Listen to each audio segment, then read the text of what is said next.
Pandikkad ₹1 bedsheet 500 പേർക്ക്. വസ്ത്രങ്ങളിൽ വിലക്കുറവിന്റെ വിപ്ലവം തീർത്തുകൊണ്ട് മുന്നേറിക്കൊണ്ടിരിക്കുന്ന വസ്ത്രമഹാത്ഭുതത്തിന്റെ ഉദ്ഘാടനത്തോടനുബന്ധിച്ച് April 25 വെള്ളിയാഴ്ച മുതൽ ഏപ്രിൽ 27 ഞായറാഴ്ച വരെ ഔട്ട്ലെറ്റിൽ നിന്നും പർച്ചേസ് നടത്തുന്ന 500 ഉപഭോക്താക്കൾക്ക് വസ്ത്രമഹാത്ഭുതം സഫ എംപോറിയം, മേലാറ്റൂർ റോഡ്, പാണ്ടിക്കാട്. ഓങ്ങല്ലൂരിൽ വീണ്ടും ആരോഗ്യ ഭീഷണി ഉയർത്തി മാലിന്യം. പഞ്ചായത്തിലെ ഹരിതകർമ്മസേന ശേഖരിക്കുന്ന മാലിന്യങ്ങൾ വാടാനംകുറിശ്ശിയിലെ തെങ്ങുംതോപ്പ് പ്രദേശത്ത് കൂട്ടിയിട്ട നിലയിലാണ്. ഒരു മാസം മുൻപ് മാലിന്യമുക്ത പഞ്ചായത്തായി പ്രഖ്യാപിച്ച ഓങ്ങല്ലൂരിൽ ഈ അവസ്ഥ പ്രതിഷേധങ്ങൾക്ക് വഴിതെളിയിക്കുകയാണ്. ഓങ്ങല്ലൂരിൽ ഗ്രാമപഞ്ചായത്തിന്റെ ഹരിതകർമ്മസേന വീടുകളിൽ നിന്നും സ്ഥാപനങ്ങളിൽ നിന്നും പണം ഈടാക്കി ശേഖരിക്കുന്ന മാലിന്യങ്ങളാണ് വാടാനംകുറിശ്ശിയിലെ തെങ്ങുംതോപ്പ് പ്രദേശത്ത് കൂട്ടിയിട്ടിരിക്കുന്നത്.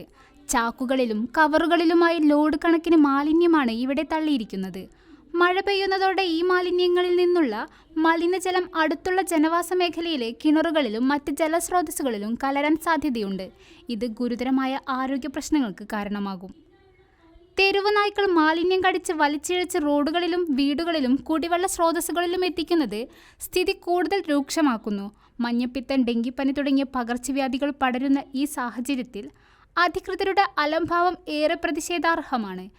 കഴിഞ്ഞ വർഷവും ഇതേ രീതിയിൽ മാലിന്യം കുന്നുകൂടിയതിനെതിരെ നാട്ടുകാർ പ്രതിഷേധമറിയിച്ചപ്പോൾ താൽക്കാലികമായി മാലിന്യം നീക്കം ചെയ്തിരുന്നു. എന്നാൽ പ്രതിഷേധം കെട്ടടങ്ങുമ്പോൾ വീണ്ടും പഴയ സ്ഥിതിയിലേക്ക് കാര്യങ്ങൾ മാറുകയാണെന്ന് നാട്ടുകാർ ആരോപിച്ചു.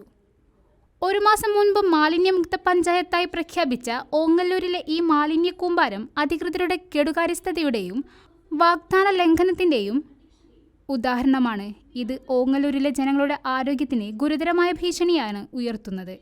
എത്രയും പെട്ടെന്ന് ഈ വിഷയത്തിൽ അധികൃതർ ഇടപെട്ട് ശാശ്വതമായ പരിഹാരം കാണണമെന്ന് നാട്ടുകാർ ആവശ്യപ്പെട്ടു. News desk, Pattambi.